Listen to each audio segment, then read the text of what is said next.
दिया गया। ठंड और कोहरे को लेकर लगातार धुंध जारी है। कोहरे के चलते वाहन चालकों को परेशानियों का सामना करना पड़ रहा है। तो उत्तर भारत में लगातार घने कोहरे का कहर देखने को मिल रहा है। आपको बता दें, ठंड का सितम लगातार जारी है। हरियाणा में भी कोहरे और ठंड का अलर्ट जारी कर दिया गया। 26-27 दिसंबर को लेकर येलो अलर्ट जारी किया गया है। कोहरे के चलते विजिबिलिटी काफी कम हो गई है, जिससे वाहन चालकों को परेशानियों का सामना करना पड़ रहा है, खास करके वो जो सुबह सुबह ऑफिस या फिर स्कूल की तरफ रुख करते हैं। कोहरे का अलर्ट लगातार इस वक्त जारी है। पारा गिर चुका है। सर्द की ठंडी हवा इस वक्त लगातार जारी है। जैसा कि तस्वीरों में भी आप देख रहे हैं कि धुंध काफी ज्यादा है, जिससे विजिबिलिटी कम हो गई है। सुबह सुबह वाहन चालकों को परेशानियों का सामना करना पड़ रहा है।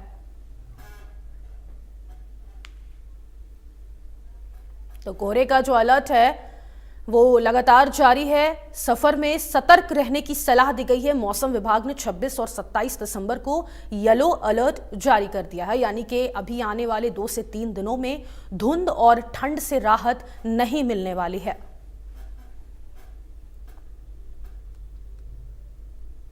तो आपको बता दें, लगातार जिस तरीके से ठंड का कहर देखने को मिल रहा है, विजिबिलिटी काफी कम हो गई है। जैसा कि तस्वीरों में भी आप देख रहे हैं, कोहरे के चलते वाहन चालकों को परेशानियों का जो सामना है वो है करना पड़ रहा है। तो कोहरे का अलर्ट है। 26-27 दिसंबर को वाहन चालकों को परेशानियों का सामना करना पड़ रहा है। लगातार ठंड का कहर इस वक्त जारी है। जैसे जैसे दिसंबर का महीना खत्म हो रहा है, वैसे वैसे लगातार ठंड अपने चरम पर है। पूरे उत्तर भारत में कड़ाके की ठंड इस वक्त पड़ती हुई नजर आ रही है।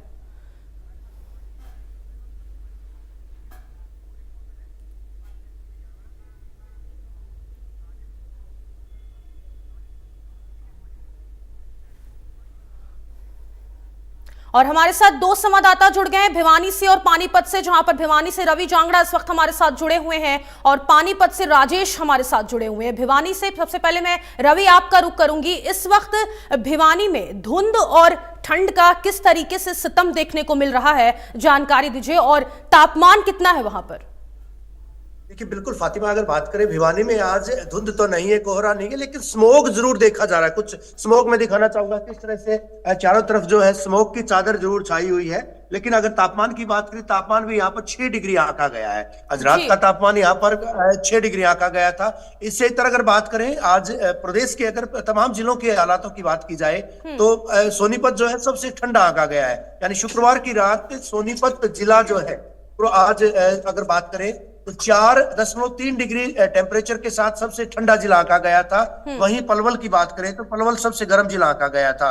कैथल में न्यूनतम तापमान जो है, अधिकतम तापमान की अगर बात की जाए तो 15 डिग्री रहा था। यानी अधिकतम तापमान में सबसे कमतर कैथल का तापमान रहा था। आने वाले 2-3 दिन में अगर 26 से 28 तारीख तक की बात करें तो निश्चित तौर पर इसी तरह का आलम रहने वाला है। शीतलहर का प्रकोप रहेगा। पाला पड़ने की संभावनाएं भी, पाला गिरने की संभावनाएं भी मौसम वैज्ञानिकों के द्वारा जताई गई हैं। हालांकि कोहरा जो है कुछ एक इलाकों को छोड़कर, कुछ एक जिलों को छोड़कर आज प्रदेश में नहीं है। कुछ जगहों पर बादल छाने की संभावना भी जताई गई है। और पश्चिमी विक्षोभ, जो कि एक कमजोर पश्चिमी विक्षोभ, एक बार फिर से एक्टिव होगा, तो उस वजह से अब मौसम में एक बार फिर से तब्दीलियां होगी। हालांकि जो अलर्ट जताया गया है, ऑरेंज अलर्ट, शीतलहर का ऑरेंज अलर्ट भी जताया गया है। लोगों को सावधान रहने की बेहद जरूरत है। लोग क्या करें क्या ना करें, एक्सपर्ट्स की राय भी हम बताएंगे। लेकिन उससे इतना अगर बात करें, आज जो है मौसम में और भी ज्यादा ठंडक है, क्योंकि जो अंदेशा जताया गया था कि न्यूनतम तापमान में 3 से 5 डिग्री तक गिरावट दर्ज की जाएगी, वो कई इलाकों में आज दर्ज भी की जा रही है। नारनौल की बात करें, हिसार की बात करें, सोनीपत की बात करें, रोहतक की बात करें, तमाम वो जिले हैं जहां पर न्यूनतम तापमान उसमें गिरावट लगातार दर्ज की जा रही। भिवानी भी अछूता नहीं है, यहाँ भी न्यूनतम तापमान इसी माफिक रहा है, इसी मानित रहा है। ऐसे में अब लोगों को और ज्यादा सावधानियां बरतने की आवश्यकता है, क्योंकि सावधानी में बचाव है। खासकर छोटे बच्चों की बात करें, बुजुर्गों की बात करें, सीओपीडी के पेशेंट्स जो है ज्यादा लगातार बढ़ रहे हैं। हृदयाघात के मरीज, उनकी तादाद लगातार, चाहे युवाओं की बात करें, बुजुर्गों की बात करें, उनकी संख्या में लगातार इजाफा हो रहा है। ऐसे में लोगों को अपने बच्चों की भी देखभाल करनी पड़ेगी, इन्फेंट्स की, चाहे शिशु की बात करें, दूसरे बच्चों की बात करें या फिर बुजुर्गों की बात करें। खासकर कल सुबह जो लोग सैर करने के लिए जाते हैं, एक्सपर्ट्स का यही मानना है कि वो सैर करने के लिए थोड़ा सा लेट जाए, और अगर ज्यादा जरूरी है तभी जाए, अन्यथा घरों में ही वो योगासन करें, व्यायाम करें। तो एक अलर्ट भी जारी किया गया है। वैसे अगर दूसरी ठीक तरफ है, बात की जाए, ठीक है, मैं राजेश का रुख करूंगी। राजेश, इस वक्त आप मौजूद हैं जहां पर, वहां पर क्या स्थिति है, तापमान क्या कुछ है वहां पर पानीपत में?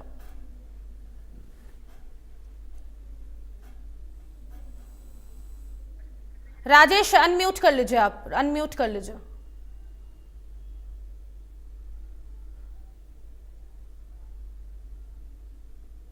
देखिए फातिमा, अगर आज के तापमान की बात करें तो 6 डिग्री सेल्सियस न्यूनतम तापमान रहा था, 5.5 के करीब दर्ज किया गया था रात के, और अधिकतम तापमान जो है 20 डिग्री सेल्सियस रहने वाला है। और अगर आप बात कर रहे थे, मैं मौजूद हूँ नेशनल हाईवे 44 पर। आप देख सकते हैं कि आपको वाहन बिल्कुल भी नजर नहीं आएगा, क्योंकि जो कोहरे ने सब कुछ अपने आगोश में ले लिया है। वाहन रेंगते हुए नजर आ रहे हैं, सफेद पट्टियों के सहारे, होम लाइटों के सहारे, दीपरों के सहारे अपने गंतव्य की ओर बढ़ रहे हैं। दूसरी तरफ गति सीमा भी बिल्कुल धीमी हो गई है, क्योंकि कहीं ना कहीं जो है हादसा होने का खतरा बना रहता है। और इसके साथ साथ मैं बता दूं कि जो सबसे बड़ी समस्या स्कूली बच्चों के सामने आ रही है, स्कूली बच्चों को स्कूल में जाने के लिए अपने वाहनों का जिनका प्रयोग करना पड़ता है, कहीं ना कहीं अभिभावकों के चेहरे पे वो डर जरूर देखा जा सकता है कि इस इतने घने कोहरे में बच्चा स्कूल में कैसे पहुंचेगा। क्योंकि कई हादसे ऐसे हो चुके हैं जिनसे स्कूली बच्चों को काफी चोट आई है, काफी नुकसान पहुंचा है, रोडवेज की बसों को काफी नुकसान पहुंचा है। और आने वाले अगर 2 दिन की बात करें तो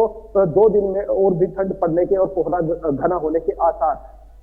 और इसके साथ साथ अगर प्रदूषण की बात करें तो आज का प्रदूषण भी काफी खतरनाक श्रेणी का बना हुआ है। एयर क्वालिटी इंडेक्स 450 के पार हो चुका है, जो कि एक बेहद खतरनाक श्रेणी का एयर क्वालिटी इंडेक्स है। क्योंकि 2 दिन पहले बिल्कुल मौसम साफ हो गया था, घनी धूप भी निकली थी, क्योंकि हवाएं चल रही थी। जैसे ही हवा बंद हुई, प्रदूषण और कोहरे ने एक बार फिर से दस्तक दे दी है। और कल की बात करें तो कल जो है सिविल हॉस्पिटल की जो स्वास्थ्य रोगियों की ओपीडी 350 के करीब दर्ज की गई थी। आज उनमें काफी इजाफा होने वाला है, क्योंकि ऐसे स्वास्थ्य रोगियों को दोहरी मार झेलनी पड़ेगी, क्योंकि एक तरफ एयर क्वालिटी इंडेक्स का बढ़ना और दूसरी तरफ इस घने कोहरे का जो है बढ़ना कहीं ना कहीं उन रोगियों के लिए बेहद खतरनाक साबित। ठीक है रवि, आपका रुख करूंगी मैं। सड़क और यातायात पर इस धुंध का कितना असर पड़ा है, और जो वाहन चालक है उनको भी खास परेशानी का सामना करना पड़ रहा है, खास करके अगर सुबह के समय की बात कर ली जाए तो यातायात कितना प्रभावित हुआ है? बिल्कुल, जो लोग जिनको जरूरी कामों से बाहर निकलना पड़ता फातिमा, महज वही लोग बाहर आ रहे हैं। खासकर बड़े वाहनों की बात करें, पब्लिक ट्रांसपोर्ट की बात करें, वो सड़कों पर दिखाई देते हैं, अन्यथा दोपहिया वाहन कमतर ही जो है सड़कों पर आ रहे हैं, क्योंकि लोग अधिकांशतया जो है वो पब्लिक ट्रांसपोर्ट का सहारा लेते देखे जा सकते हैं। और फिलहाल जो है स्थिति ये है कि क्योंकि यहाँ इस इलाके में, जिस इलाके में हमारी मौजूदगी है, भिवानी की बात करें, हिसार की बात करें, इन इलाकों में इन दिनों जो है पिछले 2-3 रोज से धुंध और कोहरा जो है रात के समय कम आ रहा है, लेकिन अल सुबह जरूर कुछ कोहरा, कुछ धुंध दिखाई देती है। ऐसे में सुबह जरूर थोड़ी लोगों को परेशानियों से मुखातिब होना पड़ता है। अन्यथा अभी फिलहाल अगर प्रशासन की बात करें, पुलिस की बात करें, हमने कल इंतजाम दिखाए थे किस तरह से जो है जो थर्मोप्लास्टिक की पट्टियां वो सड़कों पर लगाई गई हैं, चाहे सिंगल है, 1 वे रोड है, उस पर भी इसी तरह से 3-3 पट्टियां लगाई गई हैं, ताकि कम से कम वाहन चालकों को इस बात का इल्म तो हो सके कि आखिर जाना कहां से है, कहां से रास्ता है। घने कोहरे में, घने धुंध में ये पट्टियां जो है साफ तौर पर देखी जा सकती हैं। वाहनों पर रिफ्लेक्टर लगाए जा रहे हैं, लोगों से अपील की जा रही है, पुलिस जो है समझा भी रही है तमाम लोगों को जो वाहन चालक है सड़कों पर। इसके अलावा दंडात्मक कार्रवाई की अगर बात करें, बड़े वाहन चालक जो हादसों का सबब बनते हैं, चाहे ट्रक की बात करें, बसेस की बात करें, उनको भी कहीं न कहीं इस बाबत, इस बारे में बताया जा रहा है, उनको एडवाइस दी जा रही है। साथ ही साथ राज्य परिवहन की बस सेवाओं की बात करें तो राज्य परिवहन की बसों में न केवल रिफ्लेक्टर लगाए गए हैं, बल्कि अगर मैं बात करूं, ठीक है, इलेक्ट्रिक फोक लैंप तक लगाए गए, स्पीड लिमिट तय की गई।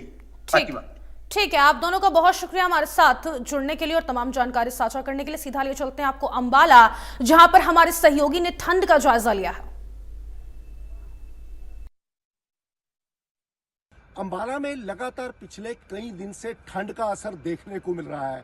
ठंड के साथ साथ घना कोहरा भी अंबाला में छाया हुआ है। अगर बात करें, आज थोड़ा मौसम साफ है, लेकिन जो खुले एरिया है वहां पर धुंध का नजारा देखने को मिल रहा है। मैं तस्वीरें दिखाना चाहूंगा किस तरह से जो धुंध है वो फैली हुई है, और हरियाणा में ऑरेंज अलर्ट भी जारी किया हुआ है धुंध को लेकर। अगर घने कोहरे की बात करें तो घना कोहरा अभी भी है, लेकिन ये खुले एरियो में है। अगर बात करें लगातार जो है धुंध अंबाला में देखने को मिल रही है, जिसके कारण विजिबिलिटी भी कम है। और सबसे बड़ी बात है कि AQI लेवल जो है वो 280 पहुंचा हुआ है, यानी कि 250 के पार AQI लेवल है, जो कि सेहत को खराब करता है। और लगातार जो धुंध है वो भी रोज कहीं ना कहीं अंबाला में देखने को मिल रही है। ये देखिए धुंध का नजारा, अगर आकाश में दिखाना चाहूंगा किस तरह से जो बादल भी छाए हुए हैं और धूप भी नहीं निकल रही है। और इस समय सुबह का मौसम है और सुबह में धुंध का नजारा अगर मैं दिखाना चाहूंगा तो चारों तरफ धुंध ही धुंध है। ये खुला एरिया है। अगर शहर की बात करें तो शहर में कहीं ना कहीं जो धुंध है वो कम है और विजिबिलिटी भी जो है वो शहर में ज्यादा है और विजिबिलिटी भी यहाँ खुले एरियो में बहुत कम नजर आ रही है। और लगातार ये धुंध कई दिन से पड़ रही है, जिसके कारण लोगों को परेशानियों का सामना करना पड़ रहा है। ठंड के कारण जो लोग हैं वो कहीं ना कहीं बीमार भी हो रहे हैं और जो लोग सैर करते हैं वो भी बड़े कम निकल रहे हैं। और अगर वाहनों की बात करें तो वाहन भी रेंग रेंग कर चल रहे हैं। लगातार जो ठंड है वो अंबाला में पड़ रही है और घना कोहरा भी जो है वो भी अंबाला में पड़ रहा है। इंडिया न्यूज हरियाणा से संजीव आनंद, अंबाला से।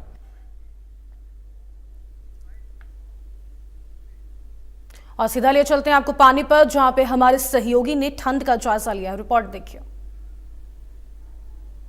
2 दिन की राहत के बाद कोहरे ने एक बार फिर से दस्तक दे दी है। मैं आपको बताऊं 2 दिन पहले हवाएं चल रही थी, जिस कारण से कोहरा बिल्कुल शून्य हो गया था। और मैं आपको इस वक्त का नजारा दिखाता हूं कि किस तरह कोहरे ने सब कुछ अपने आगोश में ले लिया है। आप देख सकते हैं मैं नेशनल हाईवे 44 पर हूं। विजिबिलिटी बिल्कुल ना के बराबर हो चुकी है और वाहन रेंगते हुए नजर आ रहे हैं। जनजीवन बिल्कुल अस्त व्यस्त हो चुका है और करीब इसके कारण, कोहरे के कारण 40 ट्रेनें अपने निर्धारित समय से बिल्कुल देरी पर चल रही हैं। और आप चारों तरफ देख सकते हैं कि कोहरे ने सब कुछ अपने आगोश में ले रखा है और इस भयंकर कोहरे के साथ साथ प्रदूषण का लेवल भी आज खतरनाक श्रेणी का बना हुआ है। एक तरफ कोहरे ने जनजीवन को अस्त व्यस्त कर रखा है, वहीं यह कोहरा किसानों के लिए वरदान साबित होने वाला है। गेहूं की फसल इस कोहरे से अच्छी होने वाली है। और साथ ही साथ मैं आपको बता दूं कि न्यूनतम तापमान जो रात का दर्ज किया गया है वो 5 डिग्री सेल्सियस दर्ज किया गया है, वहीं आज अधिकतम तापमान 19 डिग्री सेल्सियस रहने वाला है। मौसम विभाग की माने तो आने वाले समय में न्यूनतम तापमान में और गिरावट दर्ज की जाएगी, जो कि एक आने वाले समय में ठंड की बड़ी दस्तक हो सकता है। आप सामने देख सकते हैं वाहन जरूर आ रहे हैं, स्कूली बस जरूर आ रही है, पर अपने डिपरों का इस्तेमाल कर, इंडिकेटर का इस्तेमाल कर वह चल रहे हैं, क्योंकि घना कोहरा है। कुछ भी दिखाई देना बिल्कुल संभव नहीं हो रहा, असंभव है बिल्कुल देखना।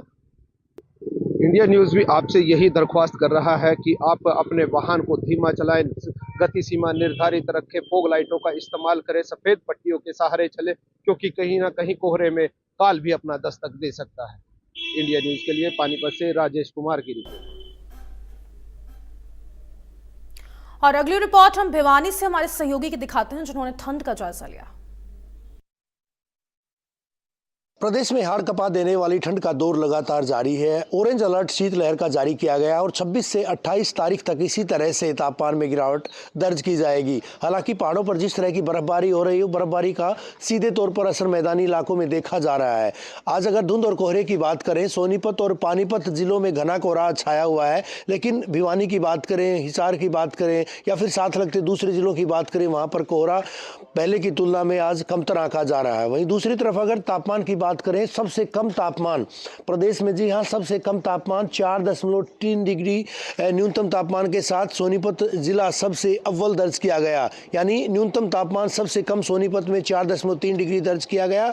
जबकि अगर अधिकतम तापमान की बात करें, शुक्रवार को अधिकतम तापमान पलवल जिले का दर्ज किया गया, जहां पर 22 डिग्री से ज्यादा टेम्परेचर दर्ज किया गया। हालांकि अधिकतम तापमान में सबसे कमतर तापमान कैथल जिले का दर्ज किया गया 15 डिग्री सेल्सियस के साथ। आने वाले दिनों में इसी तरह से हालांकि धूप ज़रूर निकलेगी अगले 3-4 रोज़ तक, लेकिन बात करें ठंड की तो ठंड लोगों को ज़रूर सताएगी। सुबह शाम बेतहाशा ठंड पड़ रही है, रात के वक्त भी इसी तरह से ठंड पड़ रही है। अब पाला पड़ने का आसार भी जताया गया है, यानी अब पाला पड़ सकता है। अगर धूप निकलती है और सुबह शाम ज़्यादा जो है ठंड पड़ती है तो निश्चित तौर पर अब पाला भी जमेगा। इस तरह की संभावनाओं से इनकार नहीं है, यानी ठंड से लोगों को निजात मिलने के अभी आसार दिखाई नहीं दे रहे हैं और दिसंबर का महीना इसी माफिक इसी मानिंद बीतेगा। वीडियो जर्नलिस्ट सुमित अवस्थी के साथ रवि जांगड़ा, इंडिया न्यूज़ हरियाणा। और इस बीच रेवाड़ी से बड़ी खबर